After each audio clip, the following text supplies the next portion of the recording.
Magandang araw o gabi, Sir Ben. Tawagin mo na lamang ako sa pangalang Noel. 26 anyos at kasalukuyang naninirahan dito sa Masbate kasama ang aking pamilya. Ang ibabahagi ko pong kwento ay walang kinalaman sa akin o sa pamilya ko. Karanasan po ito ng aking lolo at ang mandaragat na si Mang Teban, ang matalik na kaibigan at kumpare ng aking namayapang abuelo. Naikwento lang po ito sa akin nung nabubuhay pa si Lolo na nais ko rin i-share sa inyo. Magsisimula ang ibabahagi kong istorya sa taong dekada 70 sa lalawigan ng Masbate at Samar. 1975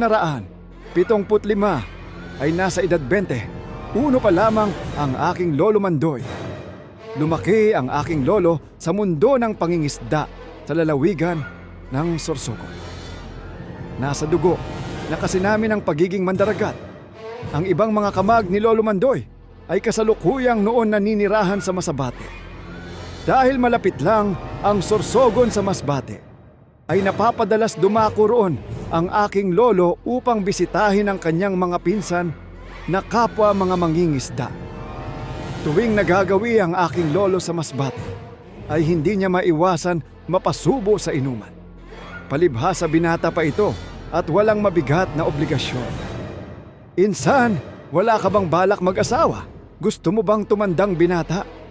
Ani Clavio, isa sa mga nakakatandang pinsan ng aking lolo.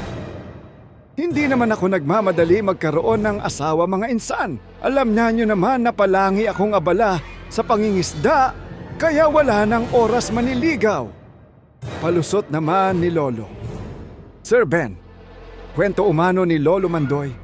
Nung hapon niyon, habang nag-iinuman silang magpipinsan, ay nakaharap din niya sa inuman si Mang Teban na halos hindi nalalayo ang edad sa kanya. Aniya, hindi raw ito palakibong lalaki at hindi mahilig makisawasaw sa usapan nilang magpipinsan. Bagamat nababasa umano ng aking lolo sa mga mata ni Mang Teban na magkakasundo silang dalawa, hindi niya lubos maisip na sa unang pagkakataon makilala niya si Mang Teban ay agad silang nagkasundo. Medyo magkapareho daw sila ng ugali. Mas lalong nagka-interest ang aking lolo na makikala ng lubusan ng bagong kaibigan na kapwa niya mandaragat nung makilala niya ang kapatid nitong dalaga na si Criselda. Kuya Teban, nakauwi na sina nanay at tatay galing bayan. Nabili na nila ang pinabili mong pump belt ng makina. Bungad na wika ng dalaga. Napako umano ang mga mata ni Lolo sa taglay na karisma ni Criselda. Hindi siya makapaniwala na isa palang paraluman ang kapatid ng bago niyang kaibigan. Mandoy, si Criselda pala kapatid ko. Pagpapakilala ni Mang Teban sa kanyang kapatid sa aking lolo. Nagkatinginan lang ang dalawa na tila naiilang at walang gustong magsalita. Pareho silang nahihiya. Matipid lang nang umiti ang dalaga sa aking lolo bago tumakbo palayo sa kanilang pinag-iinuman. Noong makaalis ang dalaga, nagpaalam na rin si Mang Teban na uuwi muna sa kanilang bahay upang tignan ang bagong pump belt na ilalagay sa kanyang makina. Sandali lang, Teban! Pwede ba ako sumama?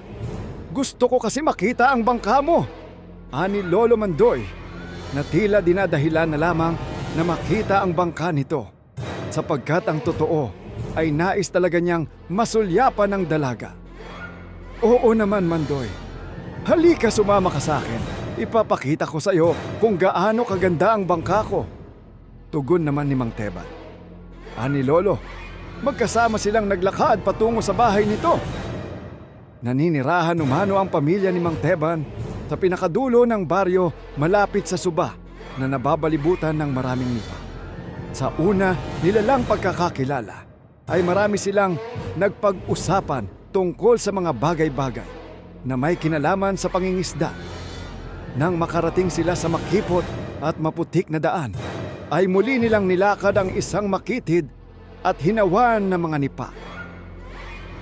Nakatirik kasi ang bahay ng mga magulang ni Mang Teban sa gilid ng pangpang ng Suba. Ipinakilala ni Mang Teban ang aking lolo sa kaniyang mga magulang. hindi siya lubos makapaniwala na nangiisang kapatid pala ng binata ang marikit na dalagang si Criselda. Kwento pa noon sa akin ni Lolo Mandoy. Maganda umano ang bahay ng kanyang bagong kaibigan kahit nagawa lang ito sa tabla at pawid. Maaliwas ang loob ng tahanan at marami ang kasangkapan. Sa bahaging kusina malapit sa malaking agunan ay nasipat ni Lolo sa itaas ng pinaglulutuan ang mga pinausukan at pinatuyong kabayong dagat, itim na paa ng manok at ilang maliliit na buntot bagi. Meron din pinatuyong balat ng kalabaw na halos mahigit ilang taon nang nakatiwawang sa itaas ng maliit na pugon. Tinanong ni Lolo Mandoy si Mang Teban kung para saan ang mga pinauga o pinatuyong lamang, dagat at parte ng mga hayop. Anya, mainam na panggamot raw ang kabayong dagat at ugang buntot pagi sa anumang uri ng sakit at ang balatnam ng kalabaw ay kadalasan nila ginagawang herbal soup. Sinabi din ni Mang Teban na nakaipit din umano sa bubong na nipa ang pinagputulan ng kanilang pusod ni Criselda. Mandoy, bago tayo pumunta sa bangka ko, may magandang bagay lang akong ipapakita sa'yo. Saglit lang at kukunin ko lang sa kwarto. Wika Mang Teban. Ngumiti lang si Lolo habang ginagala ang paningin sa mga nakasabit na bagay sa itaas ng agunan. Sir Eric, labis na namangha ang aking lolo sa ipinakitang bagay ni Mang Teban. Isa itong mahabang puting latigo. Iyon ang unang beses nakakita si Lolo Mandoy ng kulay puti na buntot ng pagi. Saan mo nakuha ang ganyan kagandang latigo? Pambihira ngayon lang ako nakakita ng ganyan. Bulalas na wika ni Lolo. Galing ang buntot na ito sa albinong pagi na nahuli noon ni Lolo sa Samar. Magaling na mandaragat ang lolo ko at marami siyang nahuhuling isda. Paliwanag ni Mang Teban. Ganun ba? Nasaan pala ang lolo mo, Teban? Tanong ni Lolo Mandoy. Wala na siya. Matagal nang patay ang aking lolo. Namatay siya sa kamay ng manlalason. Naluluhang tugon ni Mang Teban. Ang ibig mo bang sabihin, nilason ang lolo mo? Tanong muli ng aking lolo. Tumanghulang si Mang Teban at malalim na huminga bago nagwika. Na nasawi umano ang kaniyang lolo sa isang malaking piging sa araw ng kapistahan sa Samar. Naroon raw sa lalawigan ng Samar ang ilang malapit na kaanak at kaibigan ng kaniyang namayapang lolo. Ani pa umaano ng aking abuelo. Ipinagmamalaki sa kanya ni Mang Teban ang puting latigo ng albinong pagi, isang makamandag na sandata na muntikan ng makapatay ng isang nilalang na nagkukubli sa dilim. Minsan na raw ginambala ng aswang ang pamilya ni Mang Teban sa katahimikan ng gabi. Mabuti na lamang hindi ito duwag na lalaki at handang nakipagsabayaan sa halimaw na labis. Talagang hinangaan noon ni Lolo Mandoy. Noong una pa lang alam na ng aking abuelo na sa likod ng katahimikan ni Mang Teban, nagtatago ang tibay ng loob na tila walang kinatatakutan. Sir Ben, matapos nilang pag-usapan ang tungkol sa nabubukod tanging latigo at husay sa pagiging mandaragat ng namayapang lolo ni Mang Teban, ay ipinakita na nito sa kanya ang bangkang demotor na pantatluhan. Makintabang pintura na halatang bagong pahid.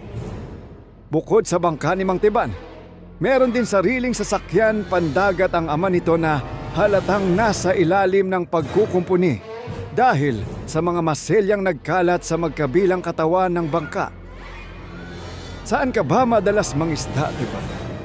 Ni minsan kasi hindi pa kita nakita sa laot. Madalas kasi ako mangisda sa area nyo dahil medyo manganda ang huli.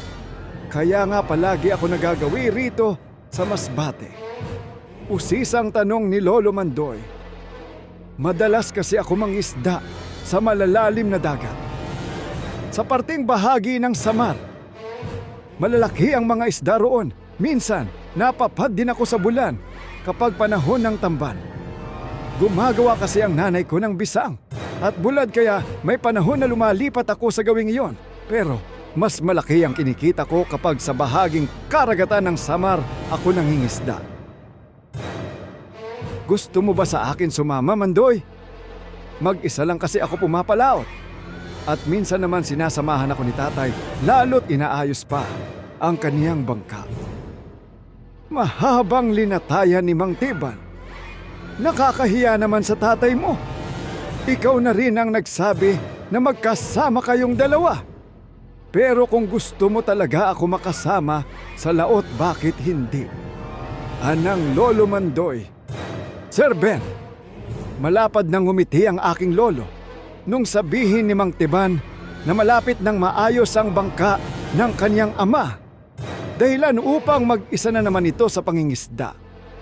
Naging pabor kay Lolo Mandoy ang nais ng kanyang kaibigan hinggil na magsama sila sa laot. Sa pagkakat interesado siya sa kapatid nito na si Criselda. Iyon kasi ang unang pagkakataon na nagkagusto siya sa isang babae. Dahil binata pa nga noon ang aking abuelo at wala pang nakaatang na responsibilidad, ay naisip niyang manatili muna pansalamantala sa Masbate. Nakituloy siya sa isang tiyahin niya na kapatid naman ng kanyang ama. Nagpaalam si Lolo Mandoy sa kanyang mga magulang na bibisita siya tuwing linggo sa Sorsogon. Hindi naman kasi ganong kalayo ang dalawang lalawigan, lalo't ang gamit mo ay bangkang demotor. Simula nung manirahan ng aking lolo sa Masbate, ay lalo sila naging malapit ni Mang Teban. Palagi silang magkasama sa laot at palaging marami ang nahuhuling isda. Umulan man o umaraw ay wala silang pinapalampas na panahon, maliban na lang pag masama ang panahon. Nagkataon namang nasira ang bangka de Bugsay ng kaniyang pinsan. Kaya pinagamit muna ni Lolo ang kanyang bangka. Naging doble ang kita ni Lolo Mandoy. Kaya mas malaking halaga ang naabot niyang salapi sa kanyang mga magulang. Magandang araw mga kayanggaw. Sana magustuhan nyo ang ibinahaging horror story ng ating letter sender ngayong araw. At huwag kalimutang mag-subscribe bilang pagsuporta sa Aswang Confession. Maraming salamat.